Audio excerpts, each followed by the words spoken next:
Bonjour, bienvenue dans ce podcast. Je m'appelle Valériane, je suis coach de vie. J'ai conçu le blog valerianepace.com dans le but de vous partager des astuces et des réflexions pour se connecter à soi et devenir plus serein. Bienvenue dans ce podcast qui est le résumé de l'ouvrage Self-Islam écrit par Abdenour Bidar. Abdenour Bidar est philosophe, auteur et producteur de l'émission Culture d'Islam sur France Culture. Il a écrit cet ouvrage en 2006 qui fait plus ou moins 205 pages sur base de 3 chapitres. J'ai eu envie de vous partager le résumé de ce livre tout simplement parce qu'on parle de connexion à soi, on parle d'amour de soi et de l'amour envers le monde. Cela me tient donc très à cœur de pouvoir partager sur ce sujet, dont l'exploration de soi, qui est celle ici expliquée par Abdenour Bidar. Et vous savez que c'est le fil rouge de mon blog, l'exploration de soi et la connexion à soi-même. Abdenour Bidar a sa propre philosophie de vie. Réparer ensemble le tissu déchiré du monde. C'est son slogan qu'on peut retrouver sur son site internet. Il a un message fort à transmettre. Se libérer du traditionnalisme fondamentalisme des religions pour se connecter à soi et au monde. On va certainement parler de l'islam, du livre donc Self-Islam. Vous allez voir qu'on parle de la religion islamique et en même temps, tout le cheminement et l'image qu'il y a derrière peut se retrouver dans énormément de sujets différents. L'écrivain a publié plusieurs ouvrages, dont une lettre ouverte au monde musulman en 2015 après les attentats en France, qui a fait réagir de nombreuses personnes. Le postface du livre Self-Islam, écrit en 2016, résume du coup les 10 années écoulées depuis la publication du livre. Il reçut de nombreux retours et témoignages de lecteurs, ce qui a confirmé sa foi en l'écriture. De nombreuses personnes se sont reconnues dans son partage de vie et de pensée. Son message est déculpabilisant, laisse place à l'amour et permet une vision de la vie beaucoup plus élargie que celle transmise par certaines communautés fondamentalistes et traditionnelles. Son ouvrage est très touchant par son authenticité, sa vulnérabilité et ce sans tabou. Il dit tout haut ce que de nombreuses personnes pensent tout bas. Il nous fait part de ses questionnements, ses moments douloureux, ses moments de détresse, d'amour et de partage. Message fort d'un méditant engagé. Selon Abdenour Bidar, le titre du livre Self-Islam veut dire aussi une spiritualité libre. C'est assez compliqué de choisir en conscience son rapport à l'islam, ou toute autre tradition, religion, etc. par ailleurs. Cela demande de se libérer de croyances limitantes, de l'ego spirituel, de se détacher de cette sensation de sécurité qui nous fait croire que nous avons raison. Il faut du courage pour faire face au regard des autres, aux reproches, aux jugements, à l'incompréhension des proches des musulmans qui se disent libres. Et quelle audace d'écouter son cœur et de regarder en soi les sensations, sa propre vérité, ce qui résonne pour nous-mêmes. Peut-on accepter d'être un croyant religieux et en même temps suivre son cœur? Le self. Le mot self, c'est le soi. Le cœur a ses raisons que la raison ignore. Il est décrit comme bienveillant, accueillant, universel.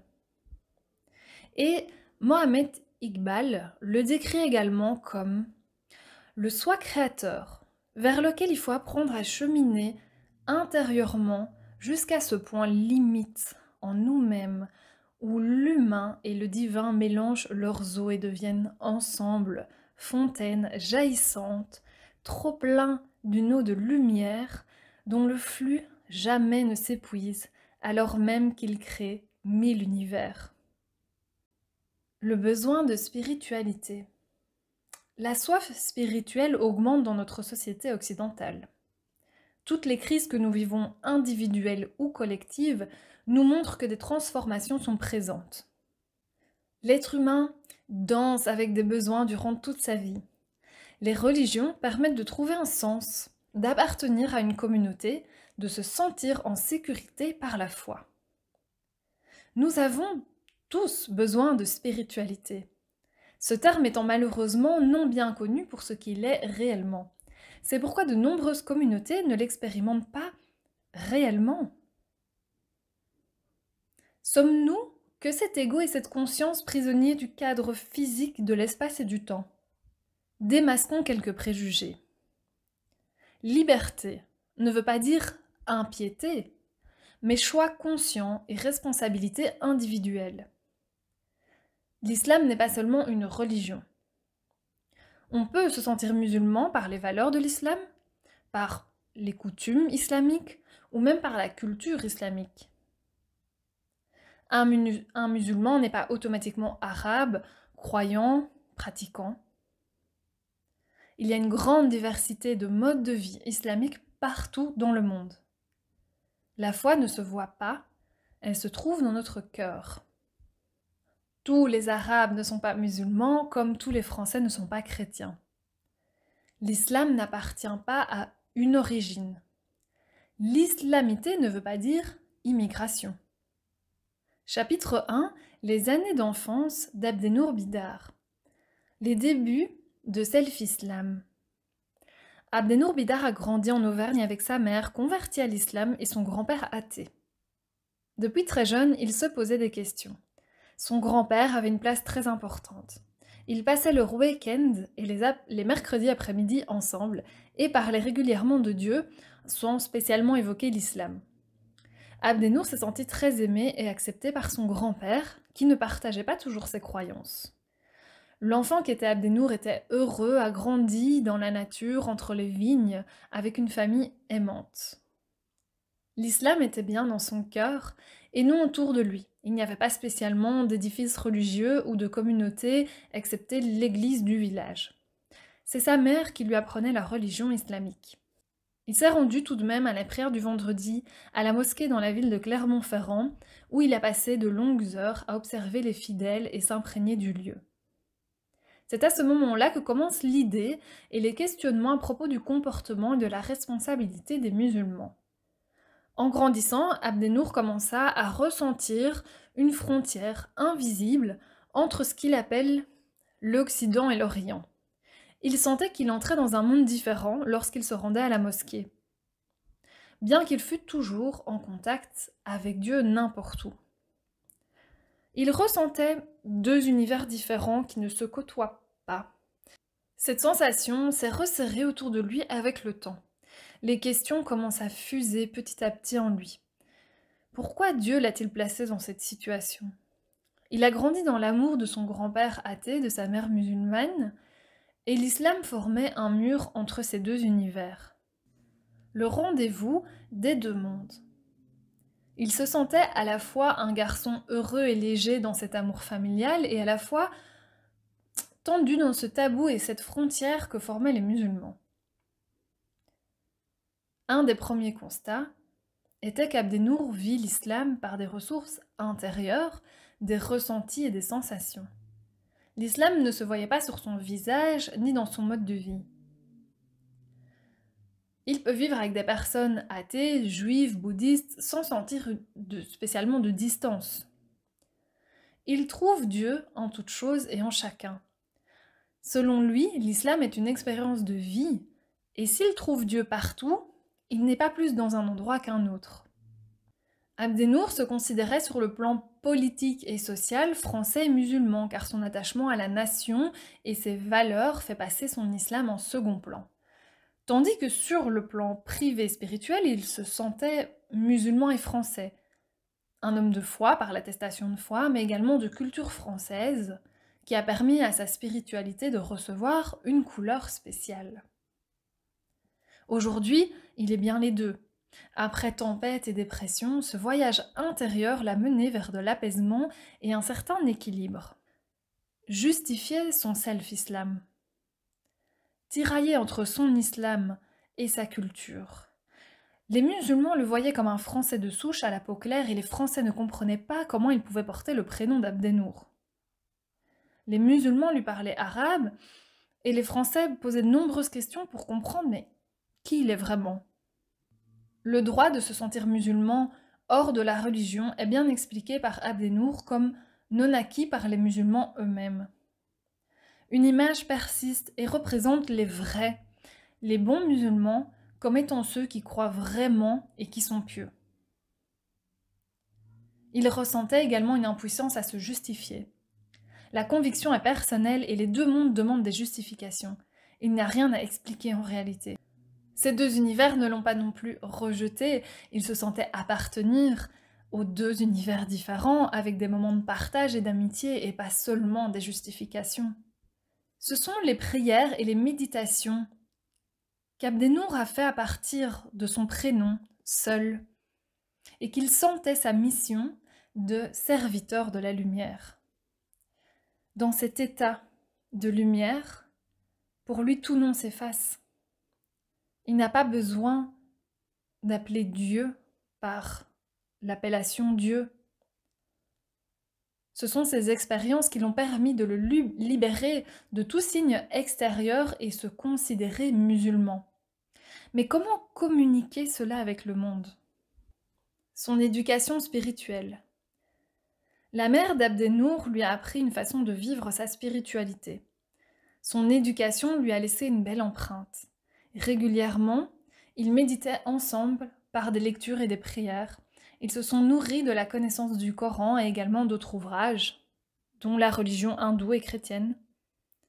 Abdenour nous partage également un bel exemple de Ramana Maharshi. Lorsque des personnes lui demandaient comment pratiquer telle ou telle chose, ou telle religion, il propose de répondre à la question « Mais qui suis-je » et méditer sur cette question-là. Sa mère lui a appris ce qu'est la religion islamique, non pas par des obligations, mais par des réflexions, afin qu'Abdenour puisse trouver le sens pour lui-même. Elle lui a appris également qu'Allah se trouve en toutes choses, qu'il prend une nouvelle forme chaque jour, sa manifestation est changeante et que nous pouvons voir Dieu à tout moment. Et puis surtout, nous sommes une partie de la puissance de Dieu. À chaque instant, nous nous transformons de 1000 façons et nous restons jamais les mêmes, d'après Rumi. Dieu est la grande vie, le réservoir des univers, reliant tous les êtres vivants ou morts. L'idéal dans l'éducation pour Abdenour, pour s'aligner à des valeurs communes, quoi que nous croyions, serait de transmettre aux enfants une phrase telle que « Mon enfant, apprends à voir dans chaque homme que tu croises, comme dans l'eau que tu utilises, l'herbe sur laquelle tu t'allonges, autant de membres sensibles qu'un être unique dont tu fais partie toi-même. Si tu fais mal à l'un d'entre eux, c'est le corps entier qui souffre et une partie de toi-même que tu blesses. Les actes sont des moyens pour satisfaire des besoins. Les besoins se ressentent et ne se voient pas. Il est difficile de comprendre pourquoi certaines personnes se sacralisent pour une religion alors que c'est un moyen vers l'unité. Chapitre 2, le temps de l'épreuve. Les études de philosophie. Abdenour choisit les études de philosophie. En se rendant à Paris, il découvra une nouvelle fois un écart de culture et de vision du monde. L'expérience était très difficile pour lui, que cela soit d'un point de vue intellectuel et spirituel. Durant ses études, il remarqua qu'il avait plus de connaissances en littérature orientale et ses camarades en littérature occidentale. Encore une différence. Plus d'une fois, il voulut laisser tomber. L'amour de sa vie le fit tenir. Ils se sont rencontrés à l'école et elle aussi est venue étudier la philosophie à Paris. Le souhait d'Abdenour est que les hommes vivent en conscience et ne cessent de s'interroger. C'est d'ailleurs l'éducation qu'il a offert à ses enfants. Son but n'était pas d'imposer une vérité, mais qu'ils développent leur vision et leur vérité. Il ne leur impose pas des pratiques, mais explique le sens des rites et la fonction des interdits en sortant des croyances construites par l'homme. Je préférerais toujours la compagnie et la fraternité humaine d'un homme de cœur et d'esprit athée à celle d'un musulman vulgaire et borné, dit Abdenour. À la recherche d'une valeur commune dans toutes ces différences, il partage que l'homme veut exprimer son individualité. Il devrait se faire accepter et aimer pour ses singularités. Cela ne devrait pas être un sujet de débat, mais bien nous rapprocher. Il maintient une colère d'un conflit entre philosophie et religion, le conflit entre la raison et la foi. Pendant 2 années, cette colère grandissait. Un jour, un professeur l'humilie devant tout le monde. Abdenour a argumenté un devoir dans lequel il ose dire que la philosophie occidentale peut s'enrichir de certaines sagesses de l'islam. Son professeur annonce qu'il ne corrigera plus aucun de ses devoirs. Il finit par avoir son diplôme en s'inscrivant dans une autre école et en travaillant de chez lui. La confrérie soufie. Voulant fuir l'Occident, Abdenour et sa femme entrent ensuite dans une confrérie soufie sur Paris. Les rites prennent une grande place. Méditation, prière, chant, jusqu'à ce que Dieu devienne leur moi. Le but des soufis est d'accueillir Dieu en eux-mêmes. Cette confrérie permettait à Abdenour de sentir l'appartenance à une communauté dans laquelle il tissait des liens. Petit à petit, il comprit par certains événements que ce cercle collectif était quelque peu sectaire. Même s'ils travaillaient en dehors du cercle, ils étaient isolés et de plus en plus dans une pensée radicale. Pour Abdenour, sa prise de conscience provient de sa part occidentale en lui-même. C'est son esprit critique, son indépendance et sa liberté. Le soufisme pousse à positiver et ne pas s'identifier à son ego. Ce qu'Abdenour a expérimenté était comme le radicalisme de cette pensée, qui le faisait lutter contre lui-même et donc entrer en résistance. Petit à petit, il reçut des avertissements dans le but de ne pas trop transmettre ses propres interprétations au sein donc de cette confrérie. Jusqu'au jour où on lui demanda de se taire. Durant 2 années, il sentait les tensions et la mise à l'écart du groupe. Lors d'une journée d'accueil dans le collectif pour les sympathisants, Abdenour crache sa colère et avoue tout l'envers du décor. Promesses trompeuses, enfermement, lutte contre l'ego, etc. Il était temps pour lui et sa famille de faire leur bagage et de partir. Il appelle ce moment-là la descente aux enfers. Il sentit la rupture avec la communauté comme un moment difficile. Il était encore jugé de traître. C'était le cas dans ses cours de philosophie occidentale, et là c'est le cas dans la communauté soufie orientale. Il recommence une nouvelle vie à la campagne en famille. Le lieu était accueillant et plaisant, cependant cela n'a pas empêché Abdenour de rentrer dans une dépression. Le grand vide qui durait des mois jusqu'à sa renaissance. Le message divin. En s'éveillant et en développant ses réflexions, cela a permis à Abdenour de faire des liens avec le Coran, la vie du prophète Mohammed et en trouver son propre sens. Son aspiration est de partager son témoignage. Toutes les fondations islamiques occidentales qui lui avaient été apprises se sont effondrées lors de ces expériences. Il s'est senti chuter jusqu'au jour où il a compris l'essence du message de Mohammed qui va au-delà de l'islam religieux. Il se considérait comme un pieux musulman. Il se demanda s'il serait considéré musulman s'il lâchait les pratiques. Pour lui, il n'y a pas une seule vérité, mais des vérités. Cette époque montre à quel point tout est néant. Il se sent comme un tout avec comme religion l'amour et sa foi. À ce stade, son islam n'est plus religieux. L'islam qui se trouve en tout et partout, diversité, richesse, différence. Ce qui est l'islam est tout ce qui enrichit la grande vie d'Allah, aider les autres à être soi-même, à s'exprimer, à agir, se sentir libre. L'essentiel de la tradition islamique est l'attestation de foi. Il perçoit celle-ci comme Allah qui est la grande vie au féminin et Mohammed comme le symbole de l'homme. Celui-ci porte le message et la responsabilité de cette vie en se mettant à son service et en faisant fleurir un jardin infini où poussent toutes les essences de fleurs et d'arbres.